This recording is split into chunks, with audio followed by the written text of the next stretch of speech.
हयातुस साहबा, हज़रत मुसअब बिन उमैर रज़ी अल्लाह तआला अन्हु का इनफरादी दावत देना।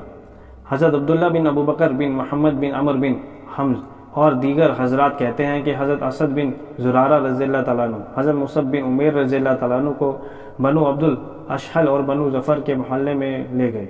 हज़रत साद बिन मुआज़ रज़ी अल्लाह तआला अन्हु हज़रत असद बिन ज़ुरा के खालाजाद भाई थे।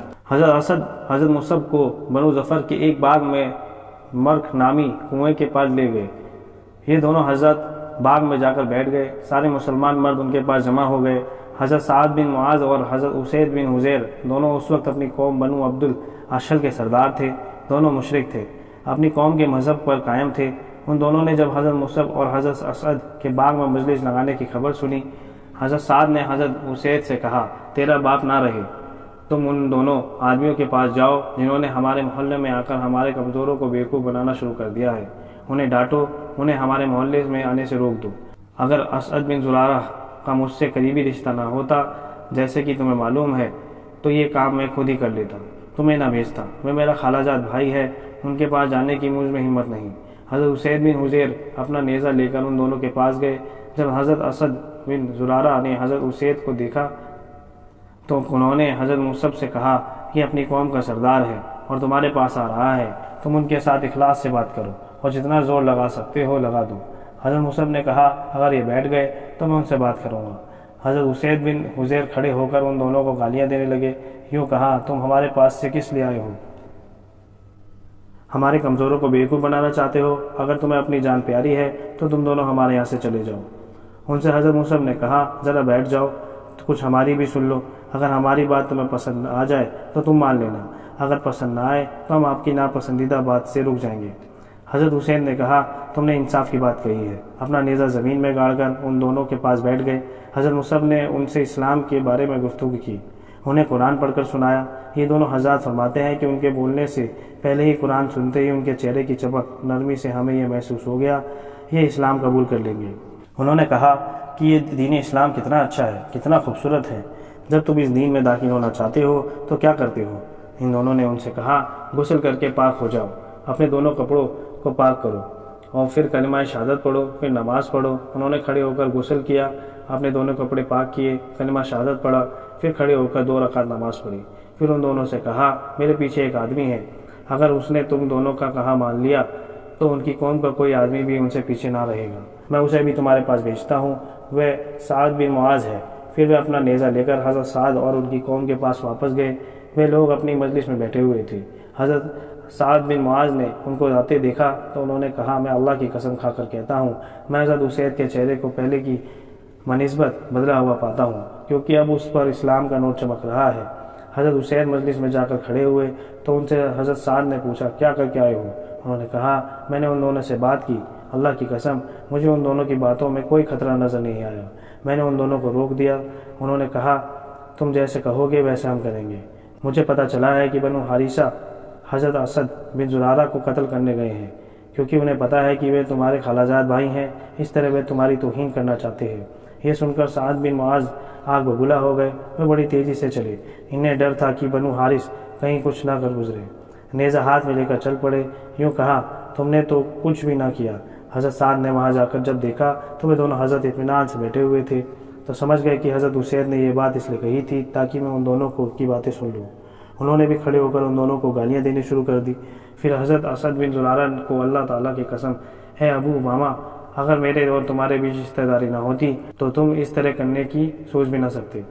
तुम हमारे मोहल्ले में ये चीज़ लाना चाहते हो जिसे हम बुरा समझते हैं। उनको आता हुआ देखकर हज़रत असद ने हज़रत मुसअब से कह दिया था कि आपके पास ऐसा बड़ा सरदार रहा है जिसके पीछे ऐसी मानने वाली कौम है कि अगर उन्होंने आपका कहना मान लिया तो उनकी कौम में 2 आदमी भी आपका कहना मानने से पीछे नहीं रहेंगे। हज़रत मुसअब ने हज़रत साद बिन मुआज़ से कहा, ज़रा बैठ जाओ, कुछ हमारी भी सुन लो। अगर हमारी बात पसंद आ जाए तो दिल चाहे तो मान लेना, अगर पसंद ना आए तो हम आपकी नापसंदीदा बात को छोड़ देंगे। हज़रत साद ने कहा, आपने इंसाफ की बात कही। फिर नेज़ा गाड़ कर बैठ गए।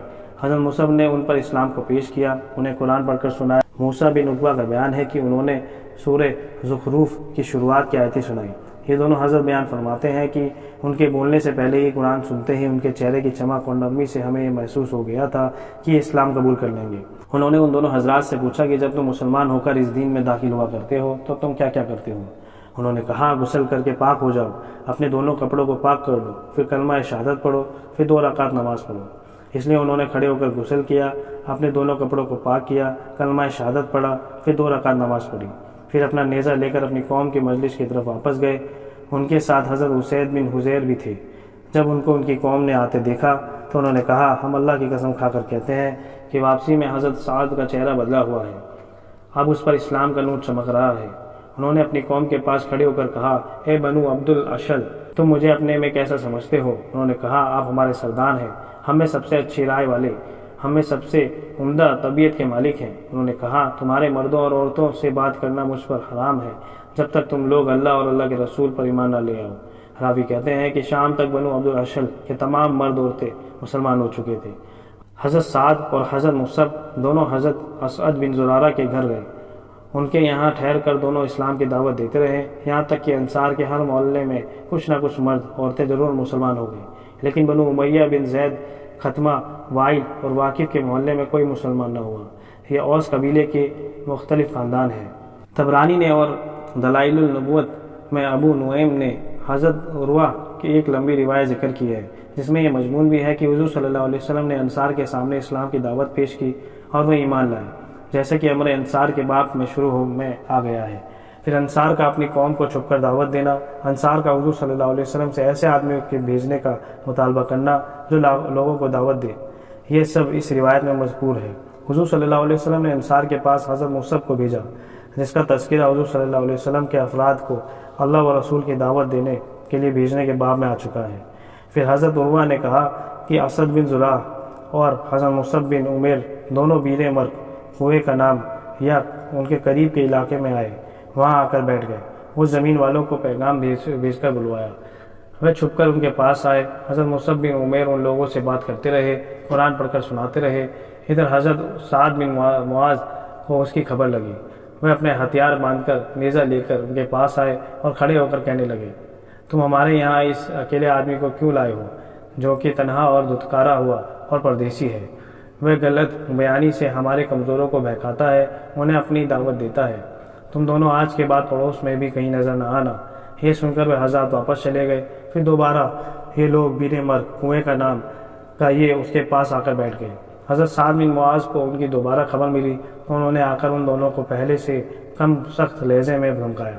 جب حضرت حسن نے ان میں کچھ نرمی محسوس کی تو کہا، اے میرے خالہ زاد بھائی، ان کی ذرا بات تو سن لو، اگر ان سے کوئی بری بات سننے میں آئے تو اسے رد کر کے تم اس سے اچھی بات بتا دینا، اگر اچھی بات سنو تو اللہ کی بات مان لینا۔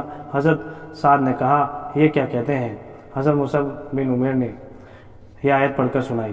حضرت سعد نے کہا، میں تو جانی پہچانی باتیں ہی سن رہا ہوں، اللہ تعالیٰ نے ہم کو ہدایت سے نواز دیا، لیکن انہوں نے اپنے اسلام کا اظہار اپنی قوم کے پاس واپس جا کر کیا، اپنی قوم بنو عبد الاشل کو اسلام کی دعوت دی۔ یہ بھی کہا، اگر کسی بڑے یا چھوٹے کو کسی مرد یا عورت کو اسلام کے بارے میں شک ہو تو ہمیں اس سے زیادہ بہترین دین بتا دے، ہم اسے قبول کر لیں گے۔ اللہ کی قسم، اب تو ایسی بات کھل کر سامنے آ گئی ہے جس کی وجہ سے گردنیں کٹوائی جا سکتی ہیں۔ حضرت سعد کے مسلمان ہونے اور ان کے دعوت دینے پر قبیلہ بنو عبد الاشل سارا ہی مسلمان ہو گیا، بس چند ناقابل ذکر آدمی اسلام نہ لائے۔ یہ انصار کا پہلا محلہ تھا جو سارا کا سارا مسلمان ہو گیا۔ آگے اسی طرح حدیث ذکر کی ہے، جیسے کہ حضور صلی اللہ علیہ وسلم کا افراد کو اللہ اور اللہ کے رسول کی طرف دعوت دینے کے لیے بھیجنے کے باب میں گزر چکی ہے، اور اس کے آخر میں یہ ہے کہ پھر حضرت مصعب بن عمیر حضور صلی اللہ علیہ وسلم کی خدمت میں مکہ واپس چلے گئے۔